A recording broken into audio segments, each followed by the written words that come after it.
નમસ્કાર દર્શક મિત્રો, હું છું પરમાર અનિશા. તમે જોઈ રહ્યા છો લોકસામના ન્યૂઝ. તો જોઈએ આજના સમાચાર. કેબિનેટ મંત્રીશ્રી અને પદયાત્રિકોને પદ અધિકારીઓએ, ગ્રામજનોએ, સહકારી મંડળીઓના હોદ્દેદારો, અગ્રણી ઉદ્યોગકારોએ આવકાર્યા.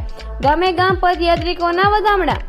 જૂનાગઢ તારીખ 24 રાજ્યના શ્રમ, કૌશલ્ય વિકાસ અને રોજગાર તથા ગ્રામ વિકાસ વિભાગના કેબિનેટ મંત્રી શ્રી કુંવરજીભાઈ બાવળિયાના નેતૃત્વમાં ઘેલા સોમનાથથી શરૂ થયેલી જનકલ્યાણ શિવ વંદના પદયાત્રા આજે જૂનાગઢથી નીકળી વંથલી થઈ કેશોદના અગતરાય ગામે પહોંચી હતી. આ પદયાત્રાના પદયાત્રિકો સહિત કેબિનેટ મંત્રીશ્રીએ વહેલી સવારના જૂનાગઢમાં સૌપ્રથમ પાર્થ એકેડમી ખાતે આયોજિત રોજગાર ભરતી મેળામાં ઉપસ્થિત રહ્યા હતા અને હાજર વિદ્યાર્થીઓ અને ઉમેદવારોને માર્ગદર્શન આપીને તેમને પ્રોત્સાહન વધાર્યો હતો.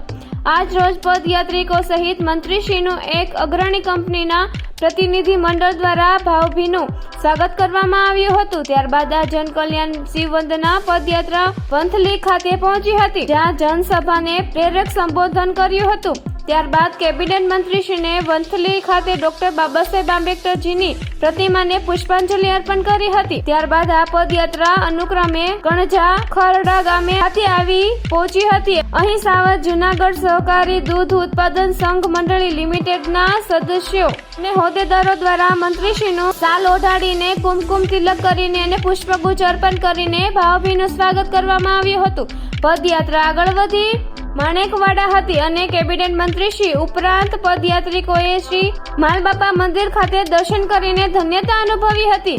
આ પદયાત્રા આજ રોજના અંતિમ મુકામે એટલે કે અગતરાય ગામ ખાતે પહોંચી ગઈ હતી. અહીં પદયાત્રિકોએ રાત્રિ રોકાણ કરશે અને આવતીકાલે સવારે ફરીથી સોમનાથ મંદિર તરફ જવા માટે અગ્રેસર થશે. કેબિનેટ મંત્રી શ્રી કુંવરજીભાઈ બાવળિયા નેતૃત્વમાં શરૂ થયેલી આ પદયાત્રામાં સેવા, સત્સંગ અને સ્મરણનો અદ્ભુત ત્રિવેદી સંગમ જોવા મળ્યો હતો.